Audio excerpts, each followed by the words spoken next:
are catching on to how alert an eye you have to have as to what's developing in the publishing world from day to day, I brought a clipping along that I assume nobody else would know about, and one of you has turned up with the same clipping, which pleases me. It's simply a review in the Times of yesterday, or today I guess, of a book just now published called We Shall Be All, A History of the Industrial Workers of the World, published by Quadrangle, $12.50, illustrated, by a man named Melvin Dubovsky. And it is described as being the definitive to date history of the IWW, the International Workers of the World, so-called Wobblies, who were in many ways the most interesting, absolutely native, homespun, radical to revolutionary movement I think ever to come out of this country. Although echoing things that have happened in the 19th century, the Knights of Labor and other militant labor activities, it had a fuller response to the abrupt and drastic shift in this country from the agrarian to the highly industrial and urban. And it was a reaction absolutely on the bottom depths of people who were ingrained of totally American workers without any ideology fostered on them from without. A movement that began amongst the miners of the West, Colorado and Montana and so on, plus the migrant workers, farm workers, plus sailors. A remarkably, constantly itinerant group of people who just went around working from place to place and propagandizing. And developed for the first time in this country the idea of industrial unionism as against the traditional craft unionism of the AFL, the American Federation of Labor. And this was certainly one of their major contributions to the labor scene, because in the 1930s the CIO came into existence precisely to counter the highly specialized, departmentalized craft unionism of the AFL. Produced, I'm sure some of you know, some of the liveliest radical and revolutionary poetry and songs. The Joe Hill Songbook comes out of that period. Joe Hill was an organizer for the IWW. An interesting note in the wind-up of this review, perhaps discussing why, according to this author, the Wobblies finally failed and petered out. The height of their activity was in a period roughly from 1905 to just after the First World War. And many things contributed to dissipating this incredibly all-American movement. The first of all, of course, was the rise of the Communist Party and the Communist International.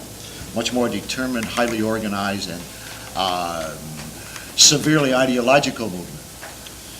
But beyond that, the author argues, perhaps most important of all, the movement was too humanistic, too reformist to be truly revolutionary. We don't have time to go into that matter very profoundly. The point is, obviously, you see that it relates to some themes I've been trying to develop here as to whether or not humanism is a wishy-washy liberal ideology, or whether it is or can be made to be the most revolutionary of all spirits.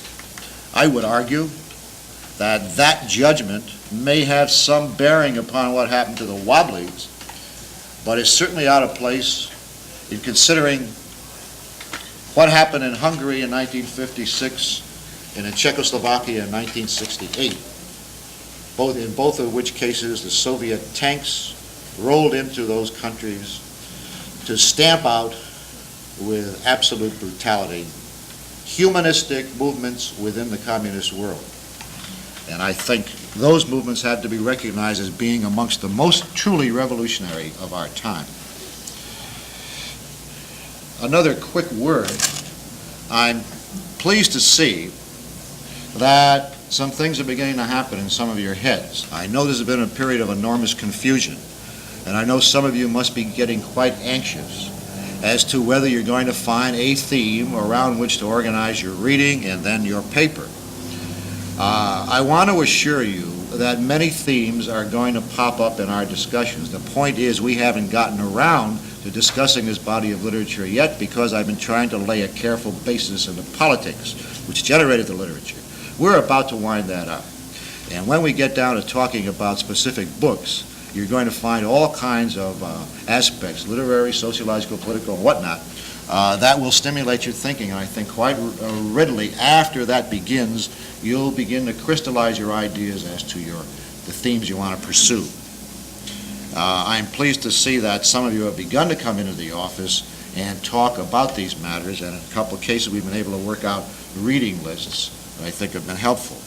I remind you that I've cut down, at least for this, the first half of this term, the classroom work, so that I will be available more fully than faculty people usually are for consultation in the office. So please remember that if now you're beginning to grope toward formulating the themes you want to pursue, and you're a little concerned about picking the right reading list, and if you think discussion with me might be helpful, I am indeed available in my office. Well, so we're going to try to bury politics this session.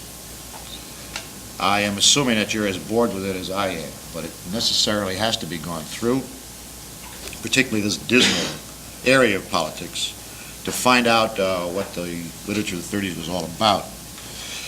Let me reiterate what I said when we began this political discussion, that the Communist Party, and by extension, the Communist International, whenever an international has existed, are not simply fat cat, status quo, stand pat political instruments, which have developed a vested interest in the Soviet world and which are determined to defend those interests at all costs and to guide the policies of working class movements everywhere else in the world according to the needs of the foreign policy of the Soviet Union at a given moment, Soviet Union and occupied countries. These parties are not simply trying to preserve a status quo situation. They are truly reactionary parties which interfere with historical developments and try to turn them back to an earlier time. To make it more specific, this is something which I think the Board of Regents of this university has not fully grasped. The Communist Party is on their side.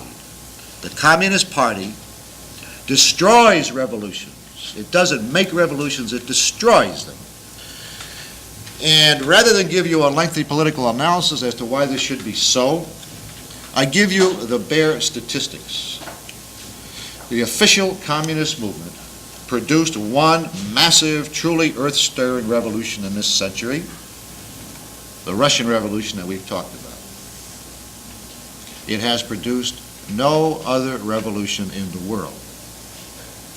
But one can point to situation after situation in which the communist movement destroyed budding revolutionary movements. And we will cover some of them very briefly.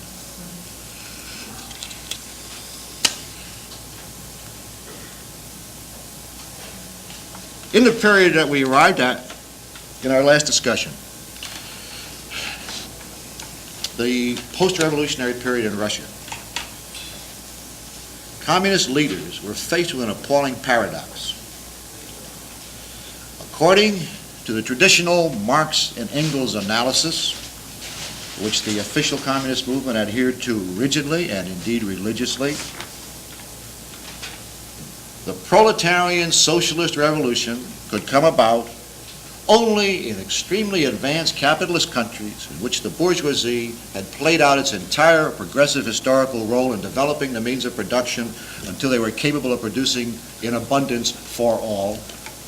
And that only when that time arrived and the potentially affluent society was interfered with by class lines, only then would the proletariat rise up in revulsion against this state of affairs and wrest the power from the bourgeoisie in order then to begin building, after a transitional period of proletarian dictatorship, to begin building a classless society in which, according to Marx, the state would wither away, all instruments of police and official state apparatus repression would no longer be needed, the state itself would wither away. The leaders of the Bolshevik Revolution firmly believed in that historical prognosis. Now they found themselves as the directors and guiders of the one proletarian socialist revolution that had taken place in the world. It had taken place in one of the most backward of countries. Not in a truly advanced capitalist country, an extraordinarily backward one.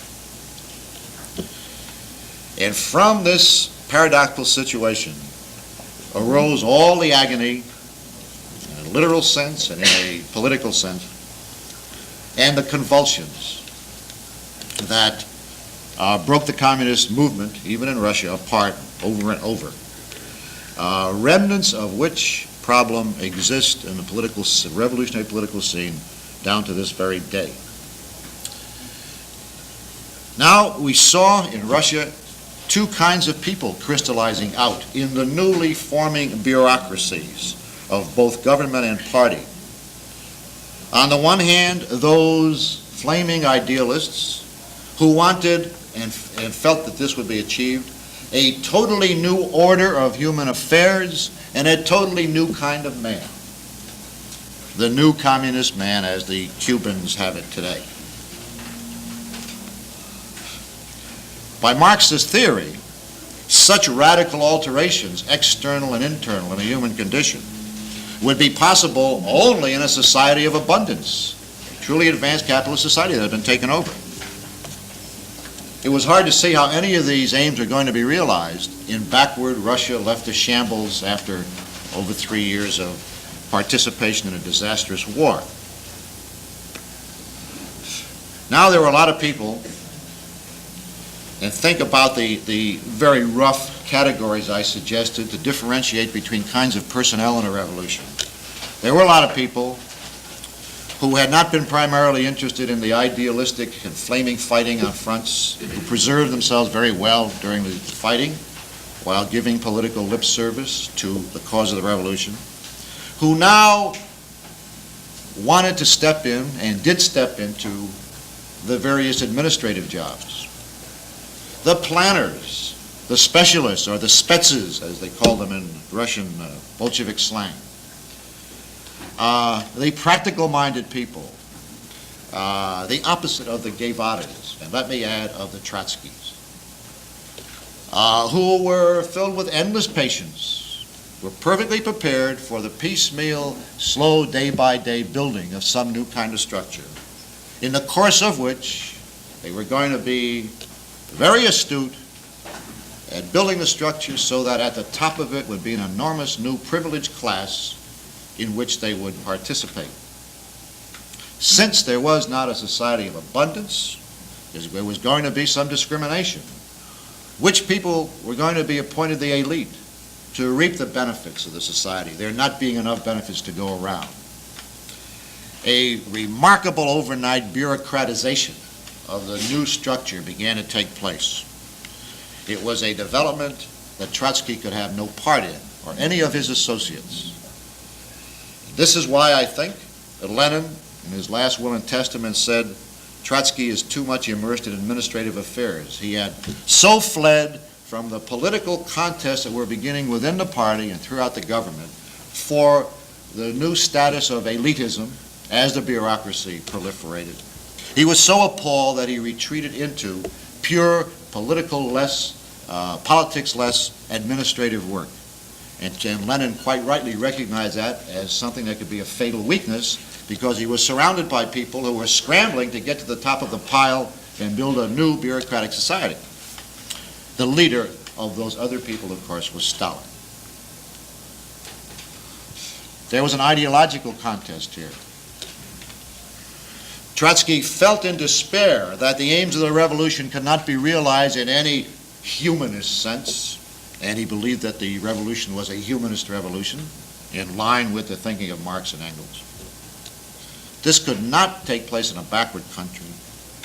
And so if by historical accident the first socialist revolution took place in Russia, to sustain itself and nourish itself and give itself the opportunity to develop along humanist lines, it had to depend on revolutions succeeding in other countries, advanced capitalist countries, primarily the capitalist countries of Western Europe, Germany, some of the mid-European countries, Germany, France, England, Italy. And so Trotsky developed a theory called permanent revolution. You may hear echoes of that if you're around student politics today, because it has been extended to cover the whole Maoist spirit of constant shake-up of government bureaucracy, constant challenging of entrenched interests in a new revolutionary state, in the Red Guards movement of recent years in China. It's a distortion of the original idea of permanent revolution. But young revolutionary students today do see a link. The idea of permanent revolution was that in our time, the quality of the revolutionary process is such that what may start as a bourgeois democratic revolution must go on to become immediately a proletarian socialist revolution. And if this takes place in a backward country such as Russia, that revolution must then become internationalized, and it must spread out to embrace advanced capitalist countries. And then there is the further, at least, implication that the revolution will never end, that even when it has become internationalized, and there's a vast and wealthy international structure, it will have to be shaken up from time to time, as the Maoists try to do, or have tried to do, and have lost, of course, recently. So the revolution is to be permanent, the revolution in permanence. As against this lofty and sweepingly broad theory, perspective, Stalin rose with the one idea he ever generated, this being a man too concerned with the practicalities of politics and political maneuvering to entertain ideas. And he was contemptuous of intellectuals, Trotsky being the foremost intellectual of that time. His idea was socialism in one country. He said, this is nonsense. We've got to throw out all these shibboleths, thinking from the past. We have arrived at a socialist, not society yet, but socialist structure of government. And it is entirely possible to build from now on, whether other countries come to our aid by developing their own revolutions or not. Socialism can be built in one country no matter how backward.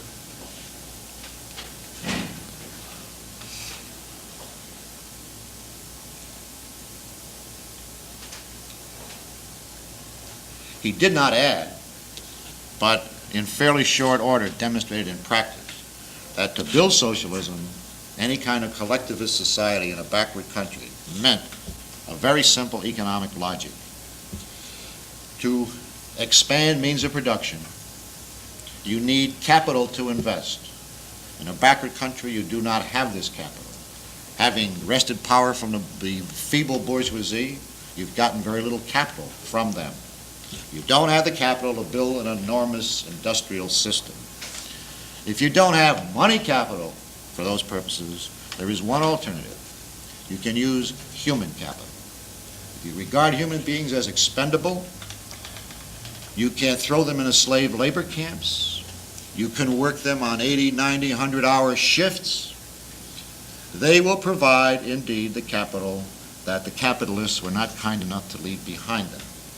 And this is the way the Russian industry and a Russian state have been built. And this is the primary reason for the ironclad dictatorship that developed, because without a dictatorship, people would not stand for this kind of anti-humanist approach, sacrificing the individual for the collectivity. This was the reason for the mass purges, the reason for the Moscow trials. All opposition had to be eliminated. All people who resented this abuse of human beings had to go by the board, and rapidly. And Trotsky, of course, became the spokesman for that wing of revolutionary thought, and therefore had to be eliminated. Now, Lenin died. His last will and testament was suppressed. Immediately, a fantastically intense struggle began within the Bolshevik Party for power, who was going to take over the leadership. Stalin had been maneuvering himself into place for a long time, preparing for this moment, had bought out lots of people, had organized them, special promises of privilege and whatnot. Trotsky had no heart for this struggle. He was as hopeless, facing the brutalities of inter-party politics because his view was a sweeping one and he wanted a transformation of humanity, and this seemed petty and disgusting and disturbing to him. He was as hopeless in that emergent bureaucratic structure as Guevara was in the Cuban. And if he did not set out to kill himself almost immediately, as Guevara did in Bolivia, his hopelessness increased over a period of time to a point where in 1940, I believe, he allowed himself to be assassinated. All right. Lenin was buried. There was a very important funeral procession. Trotsky, not having stomach for what was about to happen, did not come back from a hunting trip to attend the funeral. This became a great mark, a black mark against him. Now, the true fury of the inter-party struggle was unleashed, and in short order, Stalin took over everywhere, starting with the party. You remember on our reading list is a book of Trotsky's called Literature and Revolution. He's writing this book in 1923 and 24 when precisely this murderous struggle was taking place, writing about problems of aesthetics, about what a new proletarian or a new humanist culture might be, attacking the idea of proletarian culture, which Stalin was beginning to foster, with a sweeping vision of the potentials of humankind, such as few political leaders have ever had, in the midst of this dirty, filthy, murderous struggle for practical power. Obviously, he offered no opposition that amounted to anything. The Stalinists took over in very short order.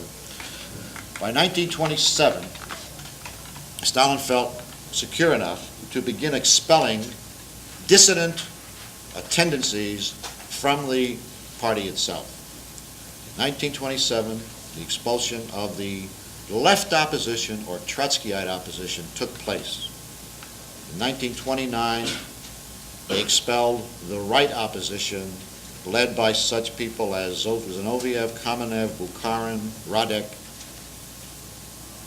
And now the party was truly monolithic, and Trotsky's prediction of 1903 was very rapidly being realized. Oppositions at both ends had been lopped off, and what remained in the middle was thoroughly Stalin-dominated. Now we have to consider, we're coming close to the period that concerns us, you see, we're almost up to the 30s. We have to consider what Stalinism was all about. The whole idea of Marxist, allegedly scientific political science is that you can and must develop a sufficiently coherent and logical and fact-based system of thought, body of ideas that can become an instrument in changing society. You cannot change society without ideology. You don't know what you're doing otherwise. You've got to have an elaborate perspective about how society can change and how the human animal can change. And this is embodied in the official Marxist ideology. All the oppositionists, left and right in Russia, were fierce ideologists.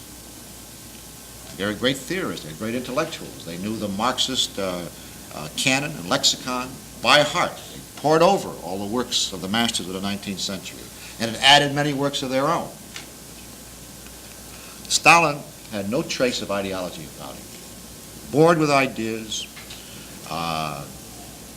filled with contempt for thoughtful people, the same kind of anti-intellectualism that's prevailed in this country at various times, signs of which we see at the moment in certain people in high office, such as for example, in Agnew's analysis of the nature of the people who participated in the mobilization. Stalinism was very much like that. That primitivist, that anti-cerebral, with no ideas to work with. And so, having lopped off the ideologists at both ends, What developed was what Trotsky and others called a rudderless, a directionless, a programless centrism. Centrism, in political terms, is a phenomenon whereby people try to find the middle distance, the median ground, and try to maneuver against extremists. Now, it's possible to be an ideological centrist, which gives you some kind of mooring. You have a program based on some careful body of ideas. But if you are without ideology, without program, merely trying to grope your way from day to day and being buffeted by the winds and responding to the political winds, then you are without rudder and you drift and you zigzag. And this has been the nature of the political development of Stalinism. When a kind of paradigm of the spirit of this kind of politics is the Nazi-Soviet pact, which wound up the decade of the 30s and indeed put the last nail in the coffin of the phenomena we're talking about, we'll be talking about. Remember that from 1934 to 1938, many, many dozens of old Bolshevik leaders, scholars, intellectuals, artists, whatnot, were tried in the succession of Moscow trials, or confessed to all the crimes in the Bill of Particulars, and were executed. And then millions of people were purged in the aftermath of these trials. What was the worst crime that they all confessed to? And by the way, we're quite clear now as to how confessions can be obtained from people, even those with the sternest moral fiber. Stalinists became truly expert at that and taught the rest of the world, including the Nazis, how to do it. The worst crime, which they all confessed to, was that, guided by the arch-conspirator Trotsky in exile, they were plotting with the German high staff, that's the Nazi high staff, the Hitlerian high staff, to turn the Soviet Union over to Hitler. And it was explained at length in these trials that they had elaborate secret meetings with emissaries of Hitler's regime, plotting this destruction, dismantling of the Soviet Union. Well, the trials and the purges were over essentially by the beginning of 1939. I think somewhere around in August of 1939, Stalin signed a political pact, a military pact with Hitler. You see what the nature of a rudderless centrism is. If at a given moment you feel that you're being pushed to the right, to some incredibly rightist maneuver, you then say, it's not I preparing this vile act. Rather, there are enemies within our ranks, for example, the Trotskyites and the Bukharinites and Zinovivites and so on, who have been plotting for years to turn this country over to Hitler. And you kill them all on these grounds. And then a few months later, you sign a pact with Hitler. You see how carefully such a maneuver is prepared. You are saying, if these people had dealings with Hitler, it was for foul counter-revolutionary reasons. But now we've gotten rid of all these counter-revolutionary scoundrels. If we now have dealings with Russia, it can only be for the purest of revolutionary motives. Because we got rid of those people, see? Well, the Stalinist regime in Russia was responsible for a series of revolutionary defeats in the turbulent areas of the 20s around the world. There were short-lived Soviet regimes in Hungary, led by Bela Kun, attempts in Balkan countries toward the same end. There was the brief Spartacist movement, a remarkable movement led by Rosa Luxemburg and Karl Liebknecht in Germany, which actually took over the city of Berlin for a time. Basically, the political domination of the Stalinist regime that was solidifying its power in Russia over these spontaneous homegrown revolutionary movements was responsible for their defeat. Precisely because, at the outset and for some years, Stalin's basic concern was with building socialism in one country, so he did not want to rock the boat internationally and stir up military antagonism to other revolutionary efforts which then might be diverted against Russia. He wanted to placate the capitalist world, keep it quiet, to proceed with his plan of building socialism in one country, with the blood and sweat and bones of millions and millions of people. So a series of revolutionary movements came to nothing in the 20s, largely because of conservative Stalinist politics. The most disastrous occurrence of all was what happened in China in 1927. The Stalinist policy, let me indicate again how such a regime veers politically. 1927, the Trotskyite opposition, left opposition, was expelled. Now the Chinese Revolution was coming to a head at that moment. The Communist Party of China had massive support from the urban proletariat in large cities of China. And it was truly a revolutionary party, largely influenced by Trotsky's thinking. Trotsky's farthest left ideas prevailed for a long time in communist movements in one place or another around the world, particularly in China. As a result of their Trotskyite permanent revolution orientation, they refused to have any dealings with the bourgeois democratic movement of the time, the Kuomintang, led by Chiang Kai-shek, who now sits behind his bulwark in Formosa. They call themselves the heirs of the Sun Yat-sen Revolution, which was a true democratic, bourgeois democratic revolution begun in the first decade of the century. Now, following Trotsky's logic of permanent revolution, the Communist Party in China said that movement is already reactionary. They're tied up with great imperialist interests of the Western world. They've sold out to the imperialists. We must have nothing to do with them. We must fight them.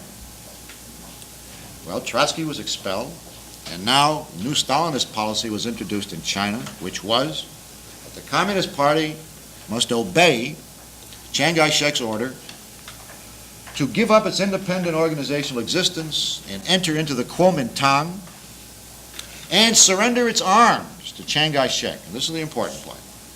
In other words, on the premise that there was going to be a long period of bourgeois democratic revolution, no socialist revolution was possible at this time.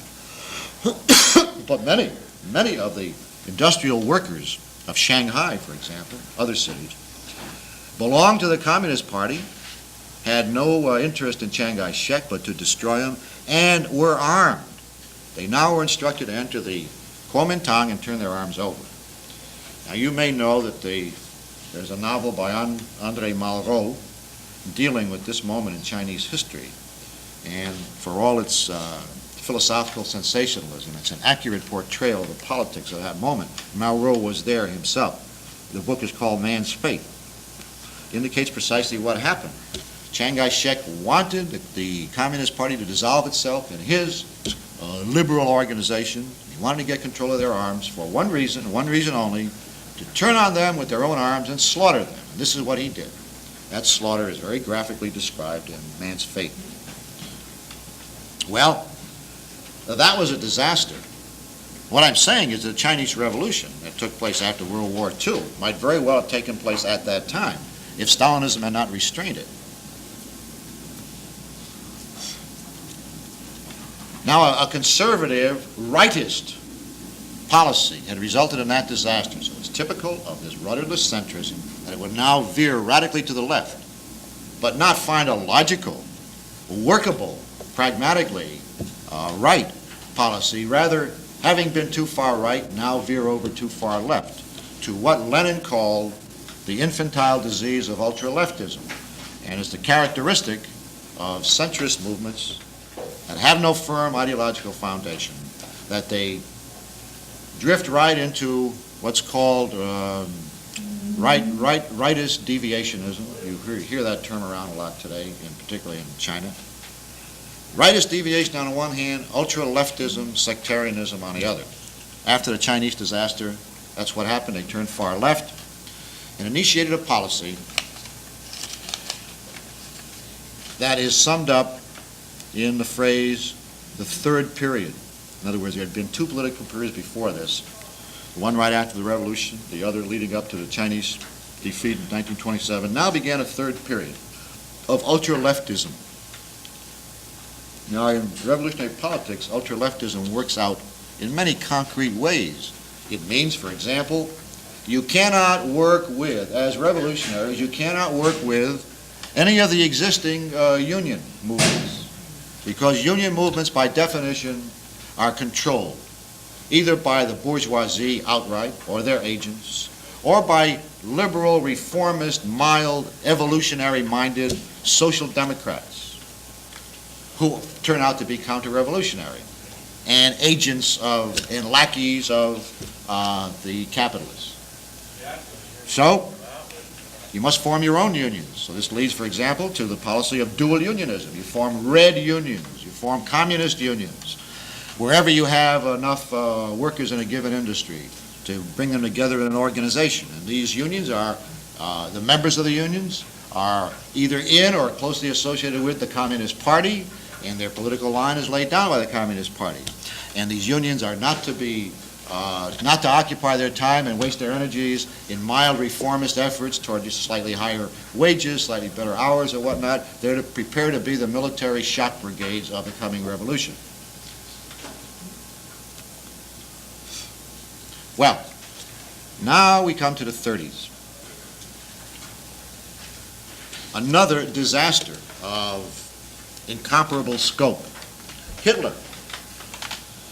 There came a time when Hitler's armed squads were operating more and more boldly in the streets of Berlin, other German cities. And a crisis, a critical question faced all working class organizations there. Particularly the two mass organizations, Socialist Party, Second International, and Communist Party, Third International, under Moscow direction. Should we perhaps recognize that even though we have great political differences, we at the moment face very urgently a common enemy? Because if Hitler comes to power, he's going to destroy all labor organizations, yours as well as ours. So should we not perhaps unite temporarily to fight him? And then, if we win, we can go our separate political ways again. Suspend all long-range programs and all ideologies in the face of an actual armed danger. This is what most of the socialists wanted. This is what Trotsky argued for from exile. The Stalinist policy in Germany in that period of 1931 and 32 was the main enemy is not Hitler, but the Social Democrats, the reformists, what they call the social fascists. In other words, the main danger of fascism was not from the outright fascists, the Hitler people, but from those who were truly fascists under the guise of having some kind of liberal reformist social program, social fascists. You see how the policy of attacking social fascism as a primary enemy goes along with a policy, say, of dual unionism. The communists refused to join forces in a united front. Remember that phrase, it's going to be crucial to us. United front to face a common enemy. I think, and many other people think, that there is no question about what Hitler could have been prevented from coming to power in 1933 if there had been a united labor movement ready to use its arms. As Hitler began his fight in the streets, and he could have been met and suppressed in the streets. The communists were fighting the socialists couldn't do it by themselves, and besides, many of them were too cowardly to use their guns, or felt too hopeless because their own guns weren't enough in the absence of the communist gun. Now Hitler comes to power, and the communists rather exult in this. You can get quotations, they're a matter of record, from Stalin, say, and some of his associates in Moscow in 1933, saying that in a sense this is a good thing that Hitler came to power because it's going to speed up the revolutionary process in Germany. He will make the proletarian revolution inevitable. Now we're up to the year 1933, 34. Suddenly it dawns on the directors of the communist movement in Russia that there is widespread disorientation and discontent and dismay and even panic in the ranks of the communist movement throughout the world because of Hitler's rise to power with no opposition from the left-wing parties, including the Communist Party. And it begins to disturb some of the staunchest members of the communist movement around the world that the main enemy in Germany was called social fascism, the socialists, who, regardless of how you might criticize their policies, had a mass working class base and had control of mass union organizations. Suddenly, and by the way, there were intimations that the same kind of fascist coup was going to take place in Spain.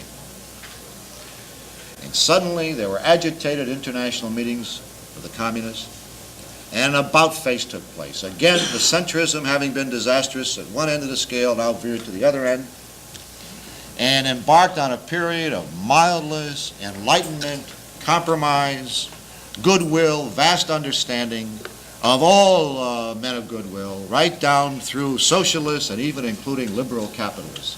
In other words, a readiness to form an alliance against that gross international danger, fascism or Nazism, with all men of goodwill who were opposed to fascism or Nazism, including liberal capitalist parties. Now, there was a name for this maneuver. It was called a Popular Front. Notice that it is distinguished entirely in kind from what I mentioned earlier as the United Front. The United Front, as was argued for in revolutionary circles, meant a temporary alliance between working class organizations that were essentially anti-capitalist, regardless of how they meant to go about overthrowing capitalism, whether through the ballot box or by force of arms. Popular Front is a maneuver whereby all working class parties are brought into an alliance with middle class parties, outright capitalist parties, middle class intellectuals, all the liberals for whom the communists at an earlier period had been filled with contempt. Now, if you want to form an alliance not just with socialists, or say anarchists as well, who have a working class base, but with liberal capitalist politicians, it means you pledge you will not work for revolution. And this is precisely the way that alliance worked out in the 1930s. See that the Spanish Revolution was crushed by Stalinist popular frontism, other revolutionary efforts during that period. Now we come to the heart of the matter which concerns us. Popular front mentality meant that you had now to embrace, bring into your fold, or attract to front organizations, cultural front organizations, the widest variety of weak-kneed, liberal-minded, middle-class intellectuals. And so the most concerted attempt began to be made in every country where a popular front was formed, most particularly in the United States, but on a vast scale as well, in France and in England, to corral all the highly individualistic ivory tower intellectuals, not to the cause of revolution, but to the popular front common enemy fight against fascism. And as part of this maneuver, the most systematic effort was made to arouse the guilt feelings of American intellectuals, writers, other kinds of artists, and to develop a social conscience in them, to indicate to them further that no valid art is possible without a social base and a social consciousness, to implant in them the particular kind of social consciousness that Stalinism had generated and was generating, to get them to produce works of art that would contribute to the fight against fascism and reactionism in general, and for peace. Mass organizations were formed around the world. In particular, in this country, one was formed called the League Against War and Fascism, which was precisely the most ambitious effort to get the widest possible intellectual and scholarly support as well as mass support to fight the enemies of fascism and war, to fight for peace and democracy, which no right-minded people who aren't monsters can oppose. And indeed, very few people could oppose. And they began to join by the hundreds. They began to take part in all kinds of congresses, both national and international, some of them organized specifically for writers, others bringing together all kinds of intellectuals. They formed other kinds of organizations, like the national one that I belonged to when I was in college, called the John Reed Clubs.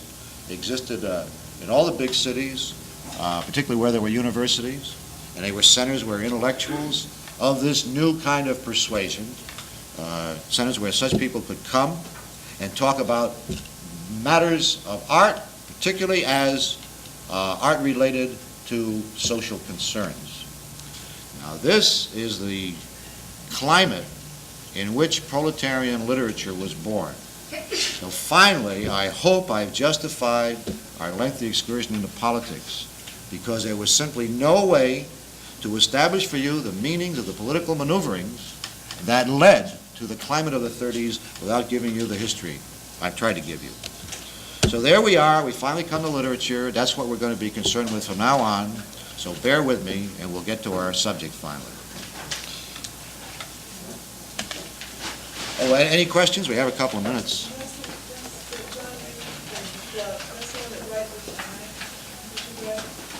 That Richard Wright was in it? Sure he was.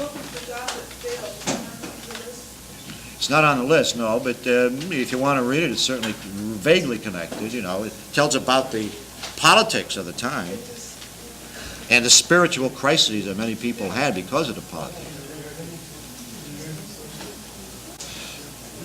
Any other questions?